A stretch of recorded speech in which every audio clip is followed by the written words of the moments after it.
예, 이사야 10장입니다. 이사야 10장은 아수르에 대한 심판과 이스라엘의 남은 자에 대한 구원 내용입니다. 크게는 세 단락으로 나눌 수 있습니다. 압제자가 받을 심판, 환란, 그리고 아수르의 교만과 형벌, 그리고 이스라엘의 남은 자에 대한 구원. 자, 9장 내용이 바로 메시아 탄생과 북이스라엘 멸망에 대한 사중 예언입니다. 그래서 사중 예언이라는 것은 여호와의 말씀을 조롱하는 북이스라엘이 바로 멸망한다는 내용. 그리고 여호와를 찾지 아니하는 북이스라엘, 또 여호와 앞에서 악행을 일삼는 북이스라엘, 그리고 공의를 훼손한 지도자에 대한 멸망이다. 결국은 이 8장 9장 8절부터 10장 4절까지 이어지기 때문에 제가 9장 부분을 약간 연결해 보는 겁니다. 그래서 10장 4절까지는 바로 앞부분 9장에서 북이스라엘 멸망 사중 예언 뒷부분이죠. 9장 8절부터 10장 4절까지 중에 포함되는 내용이다. 마지막에 바로 여호와의 공의를 회상하는 지도자들에 대한 저주와 응징으로 대표되는 북이스라엘 멸망 예언이 포함된 내용이다. 자, 이렇게 보시면 되겠습니다. 자, 호코마 종합주석에서는 이제 구분하지 않고 이렇게 그냥 바로 10장 따로 나눴습니다. 옥스퍼드 원어 대전 주석에서는 바로 이 부분을 앞부분과 연결합니다. 자, 일단 이사야 10장 부분은 아수르에 대한 심판 예언과 유다의 남은 자에 대한 구원 예언이다. 간략하게. 아수르는 심판하고 유다의 남은 자는 구원하는 내용이다. 자, 이렇게 보시면 되겠습니다. 그래서 이제 10장 1에서 4절 부분이 바로 앞부분, 바로 북이스라엘 멸망에 대한 예언이 이제 포함되죠. 그런데 여기는 지금 빠졌죠. 큰 주제는 북이스라엘 멸망이 없잖아요. 그래서 일단 10장 1에서 4절은 북이스라엘 쪽에 포함된다 이렇게 생각하시고 한 장씩 다루기 때문에 제가 일단 박스를 연결하지 않았습니다. 두 번째, 그래서 아수르에 대한 심판 예언이 이제 중간에 있는데 바로 5절에서 19절까지입니다. 여호와의 심판 도구로서의 신분을 망각한 아수르에 대한 심판 예언이다. 그래서 이 많은 내용을 위해서 개론을 다 못 넣기 때문에 간략하게 그냥 아수르에 대한 심판 내용과 두 번째는 유다의 남은 자에 대한 구원 예언이다. 그래서 남유다의 남은 자들의 회개와 아수르의 침입으로부터의 구원 예언이다. 그냥 구원 예언이 아니라 바로 있죠. 근거가 남은 자와 그리고 어디로부터 아수르의 침입으로부터 구원할 예언 내용이다. 자, 이렇게 이사야 10장이 이루어졌습니다.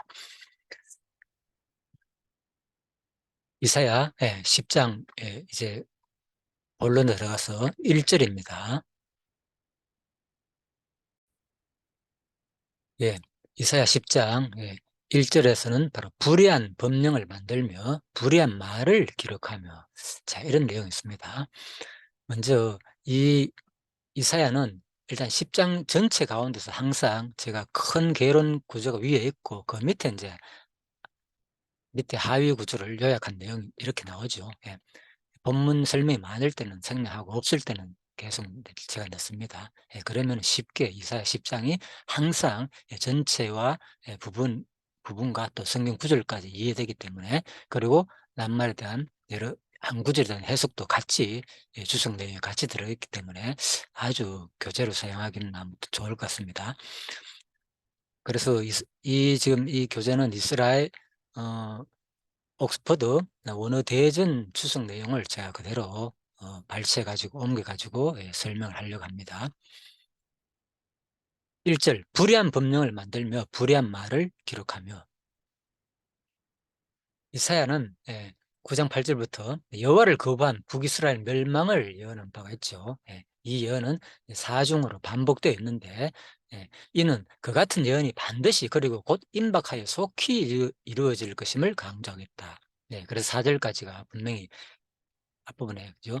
북이스라엘 멸망에 대한 사중 예언 가운데서 마지막이라 그랬죠. 그래서 불의한 법령을 만들며 불의한 말을 기록하며, 그래서 이제 임박한 북이스라엘의 이 멸망할 것, 임박하여 속히 이루어질 것을 이제 강조하기 위해서 지금 하는 맥락이다. 그래서 이러한 맥락에서 본절 이하 4절까지는 여호와의 공의를 훼손하는 지도자들에 대하여 저주하며 응징을 선포함으로써 이스라엘의 멸망을 예언하고 있다. 예. 그래서 공의를 훼손하는 지도자들에 대하여 저주하며 응징을 선포하는 내용이 이제 이래서 4절 내용이다 그랬죠. 예. 즉 이사야서는 북이스라엘 멸망할 때 백성들을 올바로 지도하기보다는 그들을 오히려 수탈하며 앞장서서 악을 행한 지도자들이 비참하게 죽음을 당하게 될 것임을 예언하고 있는 것이다. 여기에서 불의한 법령에 해당하는 히크케 아윈은 바로 백성들에게 억울한 고통을 가하는 악법을 의미한다. 네, 불의한 법령을 만들며 백성들에게 억울한 고통을 가하는 악법을 만들었다는 겁니다. 유다이건 이스라엘건 국가의 법과 형사, 민사 등의 모든 법률들은 여호와께서 모세에게 주신 율법에 기초하여 제정돼야 합니다. 그런데 그 같은 법률들은 백성들의 행복을 정진시킴과 동시에 악을 제하며 의로운 나라, 경건한 나라로 발돋움하는 기능을 수행하게 됩니다. 그러나 당시 북이스라엘 사회의 이 법률은 여호와 율법과 아무런 관계가 없었다는 겁니다. 여호와 율법을 업신여기는 오히려 탐욕의 눈이 먼 지도자들이 개인적 욕심을 채우기 위한 수단으로 법을 제정하였다는 겁니다. 예. 그로서 법률의 집행자들과 재판관들은 부정한 악을 아무 끄리낌 없이 자행하였고 그로 인해 양심의 가치까지 상실하였던 것입니다. 그들은 자신들의 죄악을 법의 이름으로 변호하였습니다. 즉 그들에게 법은 피지배자들을 착취하여 자신들의 탐욕스러운 마음을 채워주는 수단에 지나지 않았던 것입니다. 자, 그래서 불의한 법령을 만들게 대한 옥스퍼드 원어 대전에 대한 주석 내용을 지금 우리가 읽고 있습니다. 자, 뒷부분입니다. 이번에는 불의한 말을 또 기록하며, 자, 이건 무슨 말인가? 한편 이어지는 불의한 말을 기록하면은 기본적으로 불의한 법령을 만들었다는 앞문장과 동일한 의미를 전달합니다. 그러나 여기에 불의한 것으로 번역되는 말은 환란, 혹독한 고난, 공고, 폐역 등으로 번역되는 단어로서 본문에서는 불의한 법령이 백성들에게 안기는 극심한 고통과 더불어 이러한 법령을 제정하여 기록으로 남기까지 하는 자들의 사악하고 잔혹한 면모를 동시에 나타내고 있는 말이 바로 불의한 법령을 만들고 또 심지어 불의한 말을 기록하고 이 법을 이렇게 만들었다는 겁니다. 참 지도자들이 아무튼 나쁘지요. 뭐 현대도 모든 법의 제정하는 사람들도 자기들 중심으로 만들면 그럴 수도 있겠죠. 뭐 국회에서 뭐 그런 것 가지고 많이 또 많은 백성들이 욕하기도 하는데 뭐 일부 그런 것이 있을 수는 있겠지. 아마 인간의 일상. 자, 2절입니다. 가난한 자를 불공평하게 하며 판결하여 가난한 내 백성의 권리를 박탈하며 과부에게 토색하고 고아의 것을 약탈하는 자는 화 있을진즉. 자, 계속 이제 북이스라엘의 이 지도자들에 대해서 화했다는 것을 말하고 있습니다. 그 원인을 설명하였죠. 가난한 자를 불공평하게 판결하며. 여기서 가난한 자에 해당하는 딸림은 원형 딸은 원어적으로 자기보다 강한 것에 매달려 있는 것을 의미합니다. 가난한 자라는 뜻이 참 이런 말이 있네요. 자기보다 강한 것에 매달려 있다는 것이 의미가 바로 가난한 자다.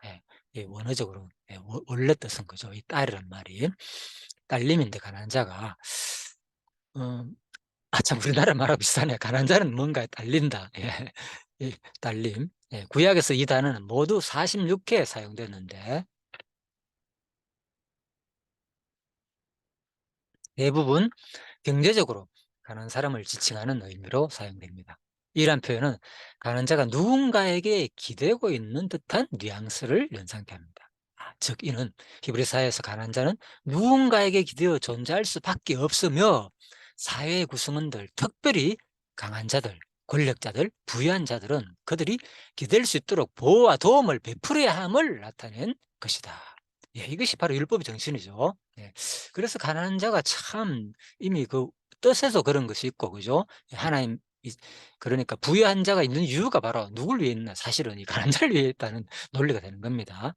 그러나 당시 북이스라엘에서는 이러한 전통적인 가치가 붕괴되었는데 그것은 부유한 권력자들의 탐욕에 기인한 것이다. 즉 그들은 가난한 자들을 보호하기보다 오히려 그들을 착취하고 그들의 소송을 불이하게 판결하여 더욱더 고통스러운 환경 가운데로 몰아가고 말았던 것입니다. 한편 불공평하게로 번역된 레아토트의 원형 나타는 본래 반듯한 것을 구부린다는 의미를 지니고 있습니다. 그렇죠. 불공평하죠. 반듯한 것을 구부리면 안 되죠.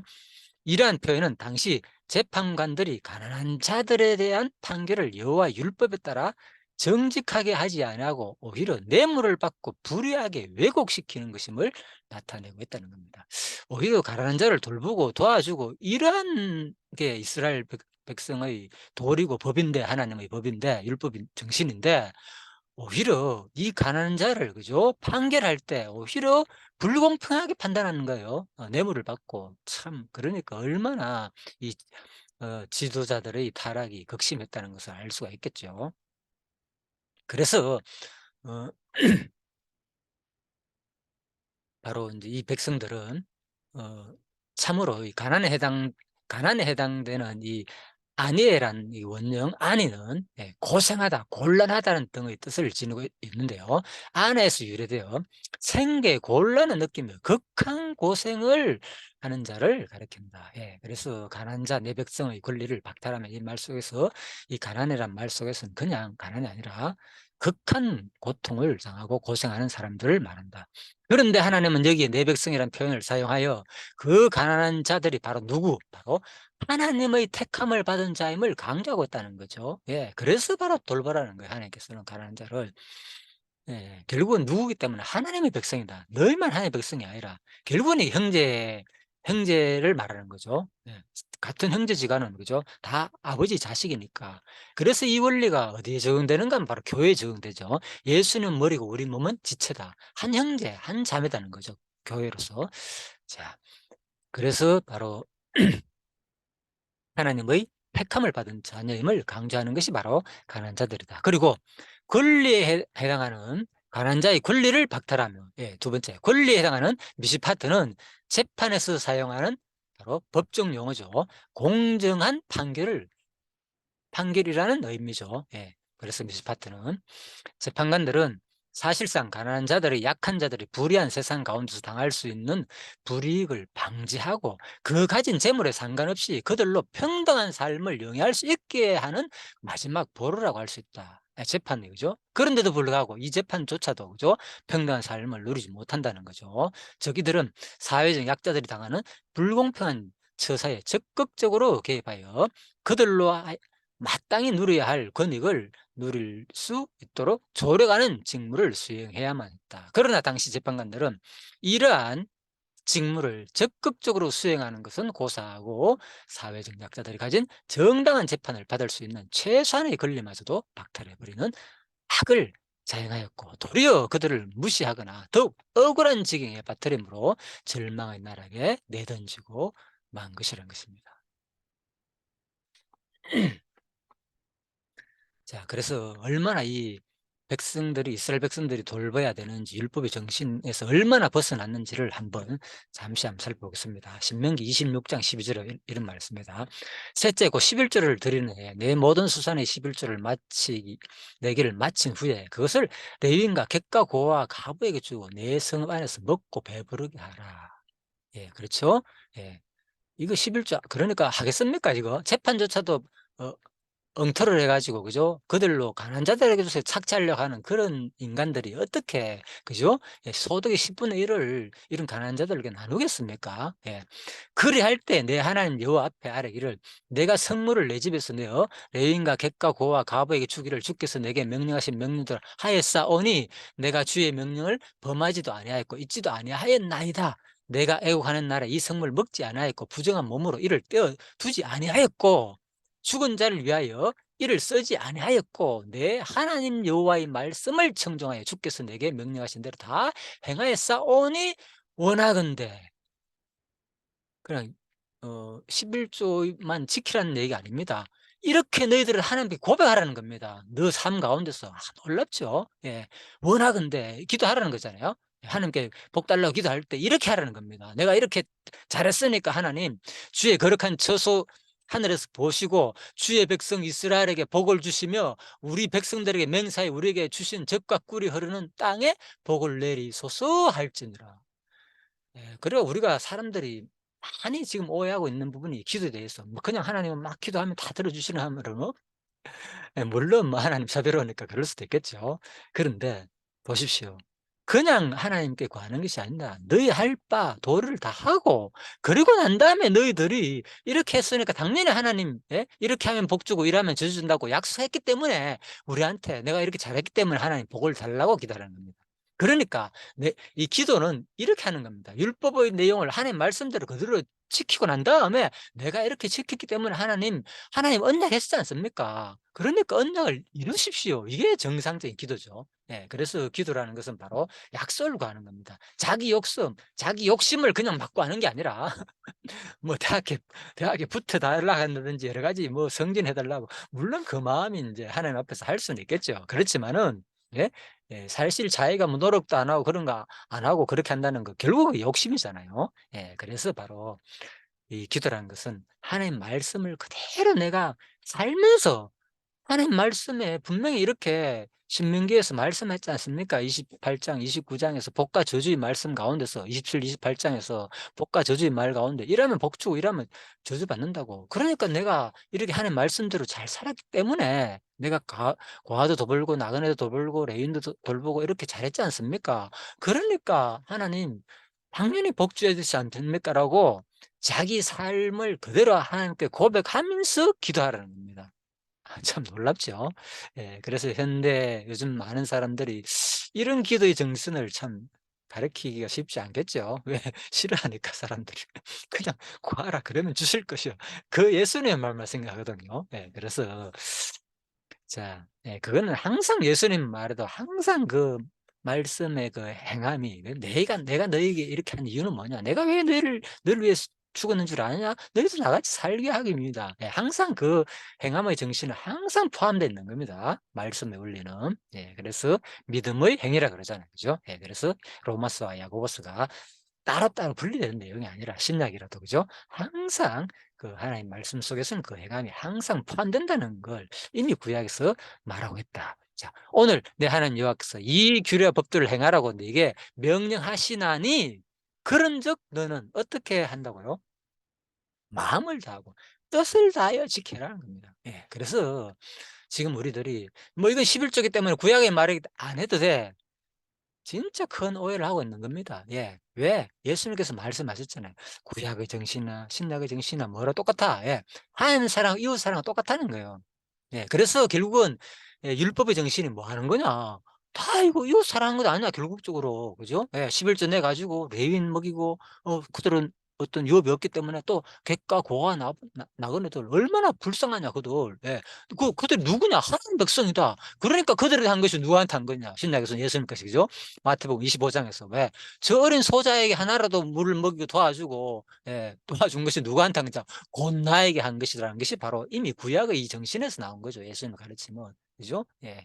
그래서 저들이 내 백성이라는 거죠. 왜 도와줄 이유가 없잖아요. 예. 자기가 예, 못 나가지고 가난하고 불쌍한데 내가 왜 도와줍니까? 우리 일반적인 사고가 그럴 수도 있잖아요.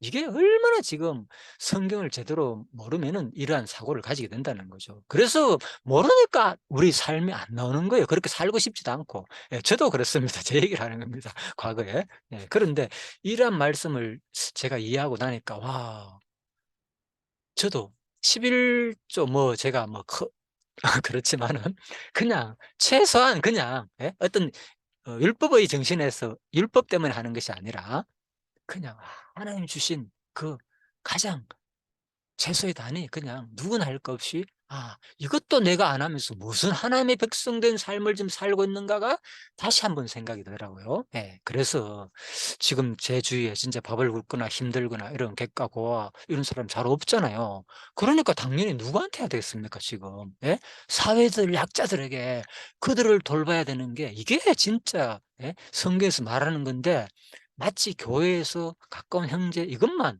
그거는 기본으로 한다 그랬잖아요. 그건 다 하는 거다 세상 사람들도. 예. 그래서 원수를 잘하는 겁니다. 아무 상관없어 나를 오히려 해하고 예. 그래서 어 참 요즘 이런 말들을 하기가 참 쉽지 않지요. 너무나도 많은 사람들이 그냥 교회 안에서만 주로 얘기가 이루어지니까. 자, 아무튼 성경은 이렇게 말하고 있다는 것을 그냥 한번 우리가 다시 한번 더 좀 생각해 볼 때가 아닌가. 자, 그리고 그래서 너는 마음을 다하고 뜻을 다하여 지켜 행하라. 예, 그래서 저도 예전에는 그러지 않았는데, 남보다도 평균적으로 볼 때 제가 잘 사는 것도 아니고 평균 이하의 삶을 살고 있으니까 그랬는데, 이제는 생각이 바뀌었어요. 그래서, 아니구나. 그냥 내가 소득에 아무리 없어도 무조건 1 년에 소득이 있고 한 달에 소득이 있으니까 그 소득 중에서 최소한 10분의 1 이라도 내가 남을 위해 가지고 사용하자. 이걸 하지 않은 삶을 산다면 '내가 어떻게 진짜 하나님의 백성이라 할 수 있겠는가.' 이런 생각이 들더라고요. 예.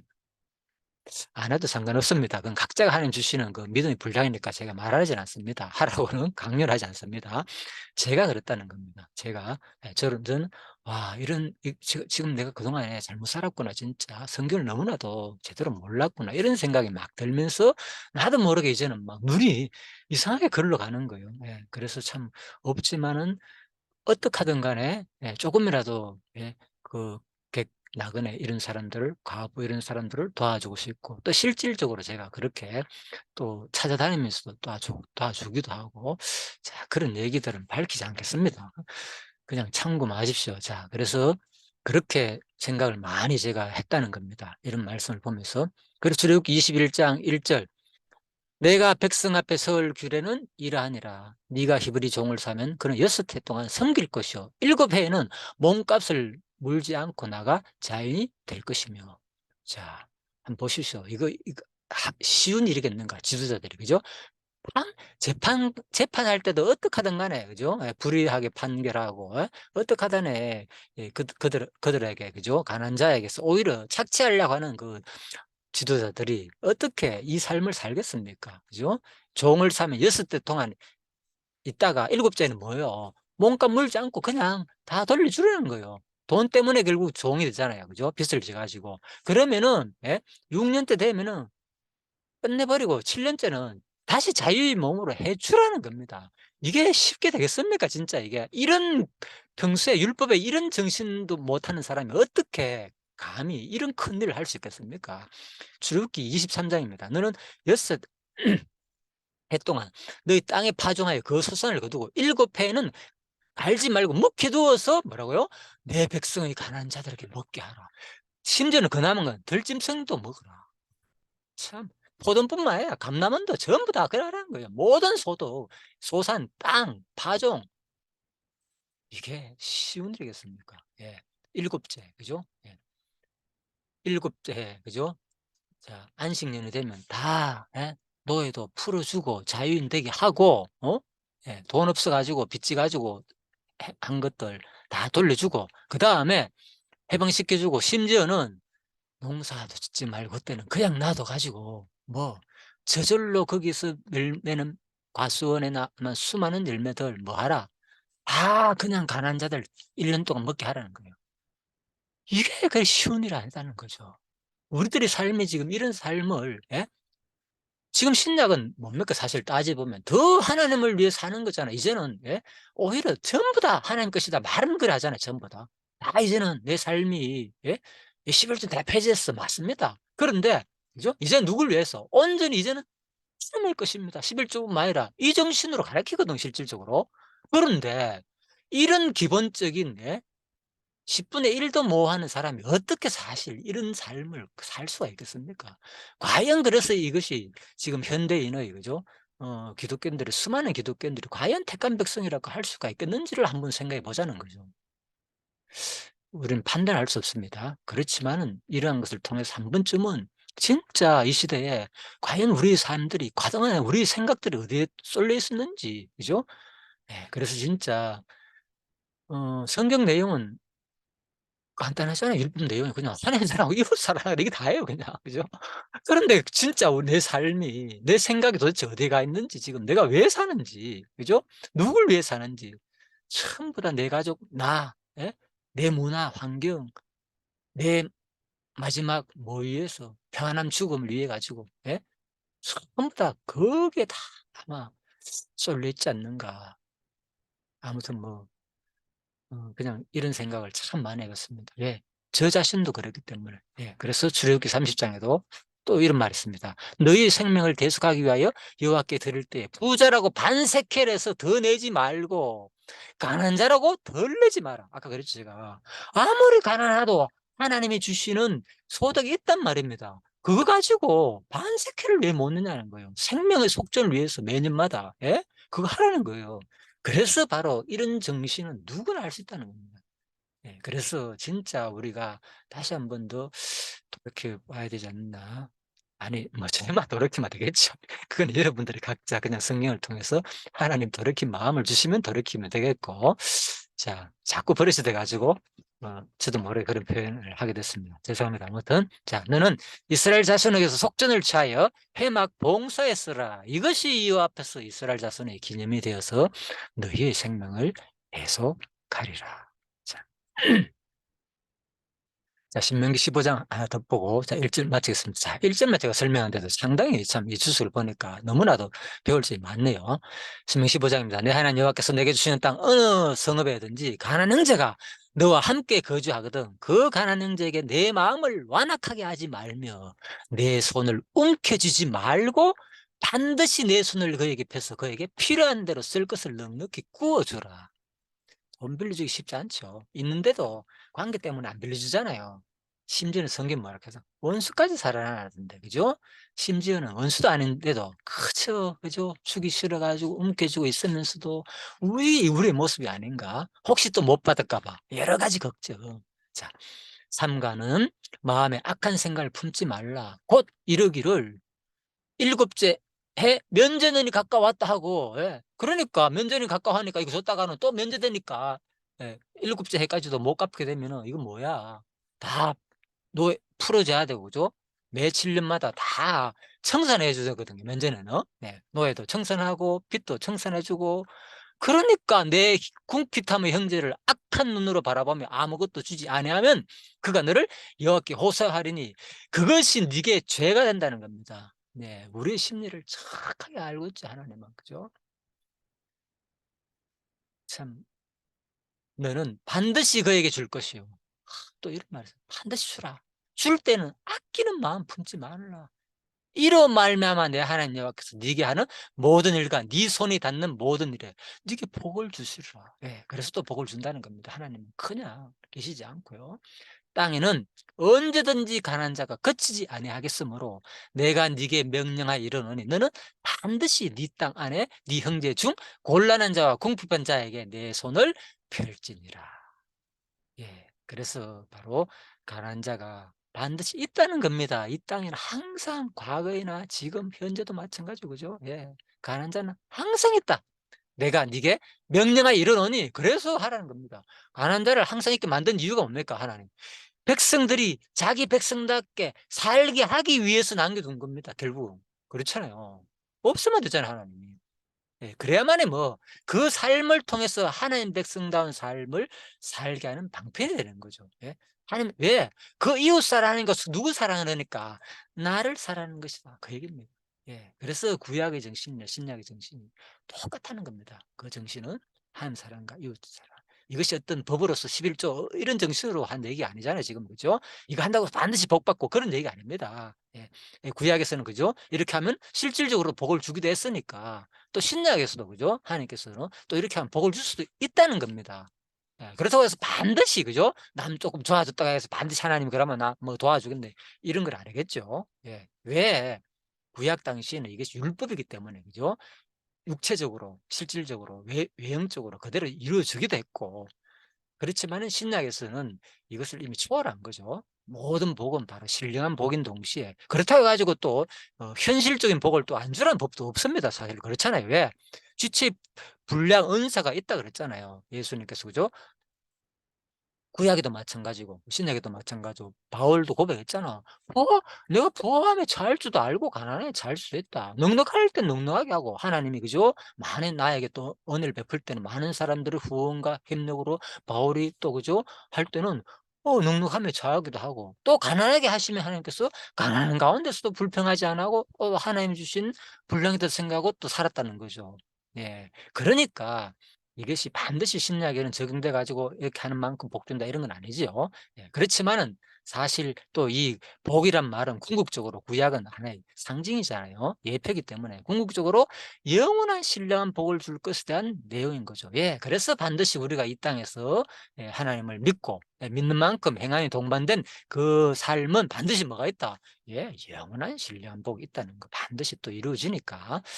자 그래서 참 우리가 오늘 이 1절 말씀을 통해서도 너무나도 많은 것을 참 깨달을 수가 있네요. 자 2 절입니다. 가난 자를 불공평하게 판결하여 가난한 내 백성의 권리를 박탈하여 과부에게 토색하고 고아의 것을 약탈하는 자는 화에 쓸진저. 심지어는 과부에게 토색하고 고아의 것을 약탈한 자가 화가 있다는 것입니다. 예. 그래서 그냥 하나님은 보고 계시지 않는다는 겁니다. 예. 반드시 하나님은 징계하겠다는 겁니다. 바로 이스라엘 백성들이 그랬기 때문에 특히 지도자들이 그래서 지금 멸망한다는 거잖아요. 즉 그들은 하나님의 일단 하나님은 신앙 공동체로 세워진 이스라엘을 향해 과부와 고아를 특별히 보호하도록 명하셨다. 즉 그들은 하나님의 특별한 관심과 보호의 대상이라고 할 수 있다는 겁니다. 이러한 하나님의 관심과 보호를 이들 사회적 약자들이 누리기 위해 성결되어야 할 바는 세움을 입은 통치자들, 기득권자들이 이러한 하나님 뜻을 인식하고 적극적으로 순종하는 것이다. 그런데 당시 이스라엘에서는 재력가들이나 권력자들로 대변되는 기득권층에 속한 이들은 과부와 고아를 보호하고 돌보지는 못할 망정 그들이 지닌 변변치 않은 재산까지 약탈한 어처구니 없는 범죄를 자행하였던 것이다. 본문에서 도색하고와 약탈하는 자에 해당하는 셀랄람과 같은 야봇주는 둘 모두 강제로 빼앗아가는 행위를 의미하는 단어들이다. 즉 자신들이 기득권을 선한 곳에 사용하기보다 악하고 배역하여 탐욕을 채운 일에 사용하였던 것이다. 3 절입니다. 벌하시는 날과 멀리서 오는 환난 때에 너희가 어떻게 하렸느냐? 누구에게로 도망하여 도움을 구하겠으면 너희의 영화를 어느 곳에 두었느냐? 뭐 이것만 이제 읽어도 느낌이 오죠. 마지막 이 벌하는 날, 예? 아수르 해가지고 이스라엘 백성들, 특히 지도자들, 너희들 환난 때에 도대체 어떻게 하려겠느냐? 예. 벌하신 날이 이 멀리서 오는 환난 때에 자 여호와는 이스라엘의 정치 지도자들을 당신의 대리 통치자로 세우셨고 그들에게 가난한 자들을 긍휼과 사랑으로 잘 돌보라고 모든 권한을 위임한 겁니다, 사실은. 그리고 여호와는 결산할 때가 되면 그들을 방문하셔서 모든 잘잘못을 따지실 것입니다. 그런 날에 이르게 되면 하나님께서 맡기신 직무를 저버린 정치 지도자들은 할 말을 잃게 될 것입니다. 그리고 여호와의 벌하시는 날은 멀리서 오는 환난의 때. 자 이것은 멀리 나오죠. 멀리서에 해당되는 멀었다는 말이 아닙니다. 민메르 하크는 장수적 측면에서 멀리서부터라는 의미다. 이는 이스라엘에 닥쳐올 환난이 먼 나라 즉 아수르에서부터 올 것이라는 사실을 암시하는 거죠. 시간이 아니죠. 바로 장수적 의미.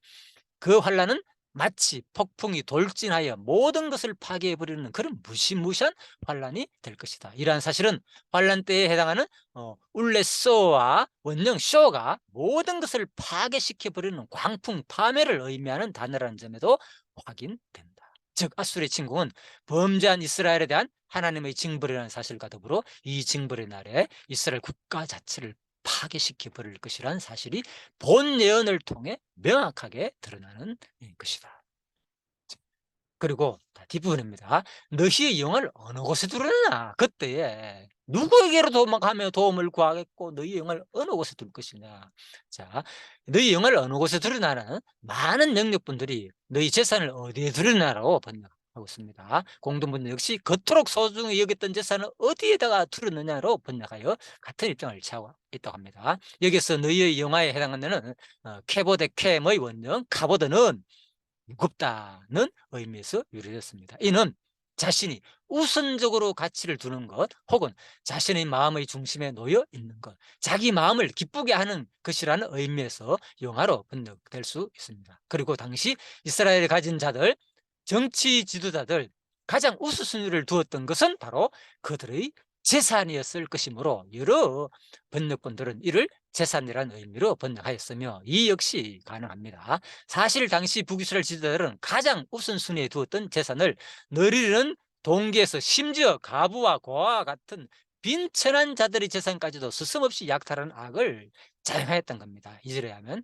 그러나 여호와께서 그들에게 내리실 심판의 날에 그들이 그토록 소중히 여겼던 재산은 무슨 소용이 있겠는가. 제 아무리 많은 재산을 갖고 있다 해도 그들은 하나님의 심판을 피할 수 없을 것이며 그 재산은 오히려 그들 자신들을 약할 자들의 표적이 되게 하고 말 것이라는 내용입니다. 이 3절이 4절입니다. 보루된 자 아래에 굽으리며 죽임을 당한 자 아래에 엎드러질 따름이니라. 그럴지라도 여호와의 진노가 돌아서지 아니하며 그의 손이 여전히 펴져 있으리라. 자, 드디어 이제 북이스라엘이 멸망의 사중 예언 가운데서 마지막 부분입니다. 1의 4절. 본문은 이스라엘의 지도자들이 그 심판의 날에 포로로 끌려가지 않는다면 외적의 침공으로 죽임을 당할 것이라는 예언입니다. 여기에서 죽임을 당한 자에 해당하는 하루김은 원래 하라그에서 잔인하게 살육하는 것을 의미하는 동사이며 본문에서는 수동태 분사 복수형으로 사용됐습니다. 따라서 하루김은 전쟁 중에 외적의 창칼에 의해 무자비하게 살해당한 많은 사람들을 말합니다. 복수형이니까요. 그리고 이사야는 이러한 엄청난 살육이 있은 후에도 여호와의 진노가 죽임을 당한 자 아래에 엎드러질 따름이니라. 그럴지라도 여호와의 진노가 돌아서지 아니하며 그의 손이 여전히 펴져 있으리라. 이 말이죠. 바로 이사야는 이 엄청난 살육이 있은 후에도 여호와의 진노가 돌아서지 않으며 하나님의 심판의 손이 여전히 펼쳐져 있을 것임을 경고하는 말이죠. 이는 남유다가 하나님의 심판을 받으나 회복되는 것과는 판이하게 다른 내용이죠. 일면 이는 북이스라엘 죄악이 얼마나 큰지를 보여주는 것이기도 하지만 보다 정확하게 말해서 다윗에게 베푸시는 언약을 인하여 남유다에 베푸시는 하나님의 긍휼과 자비, 언약적 신실함이 얼마나 크고 놀라운 것인지를 더욱 선명하게 드러내주는 사건이라고 할 수 있다. 예, 그래서 이 대상이 일단은 그죠. 이사야서는 바로 남유다를 중심으로 예언했기 때문에 그죠. 남유다의 선지자고, 자, 그래서 바로 지금 북이스라엘은 이들의 죄 때문에 이렇게 망한다는 것을 통해서 바로 뭐 너희들은 빨리 돌이키라는 거죠. 너희들도 곧 망한다. 결국은 실제로 그대로 돌이키잖아. 결국 망했지만 그죠. 그 예언을 지금 하고 있는 것입니다. 예, 그래서 아무튼 북이스라엘은 이렇게 여호와를 거북한 북이스라엘 멸망의 사중 예언 마지막 부분 그죠. 예, 지주들의 폐역한 공의를 무시하고 그죠. 예, 한 그 지주들이 마지막 멸망될 것이라는 것을 분명히 말하는 내용이 오늘 이사야 1절부터 4절까지의 내용이었습니다. 이사야 10장. 자, 그래서 바로 나오죠. 예. 여호와를 첫 번째 이사야 10장 가운데서 첫 번째 부분입니다. 여호와를 거부한 북이스라엘 멸망의 사중 예언 가운데서 마지막 부분입니다. 예. 여호와를 거부한 북이스라엘 멸망의 사중 예언. 여호와를 거부했다는 것은 무엇을 말합니까? 오늘 내용을 보니까 다름이 아닙니다. 여호와의 말씀을 거부하고 그 말씀대로 살지 않은 결국 이스라엘 백성들은 이렇게 망할 것이다. 특히 지주자들의 그 탐욕, 특히 돈, 쉬운 말로 이것이 너무나도 현대의 지금 현재들의 우리 마치 기독교인들의 모습이기도 할 수도 있지 않겠느냐. 예, 사실 뭐 저 자신도 관심은 그렇죠. 예, 많은 사람들이 거의 돈에 대한 관심이 없는 사람이 없죠. 다시 한 번 더 오늘 이 말씀이 우리한테 진짜 강력한 경고의 말씀을 해주는 말씀이라 여겨지면서 여러분들도 다시 한 번 더 이 말씀이 살아있는 하나님의 말씀이라 여겨진다면 그냥 쉽게 생각하지 마시고 얼마나 지금 내 삶이 이 말씀대로 사는 사람은 아무 상관이 없습니다. 오히려 그렇죠. 기도하라 그랬다. 그죠? 감사하면서 참 이렇게 하나님 뜻대로 그대로 약속의 기도를 얼마든지 구할 수 있고 또 그렇지 못할 경우에는 다시 한 번 더 내 삶을 다시 돌아보면서 저는 알 수 없습니다. 어떻게 사는지 제 자신을 예로 들었지만은 저는 너무나도 사실 심각했습니다. 그래서 예전의 제 모습과 지금의 생각이 너무나도 많이 바뀌었다는 것을 또 이 말씀을 통해서 한번 여러분과 같이 나누는 시간을 가졌습니다. 예, 수고하셨습니다.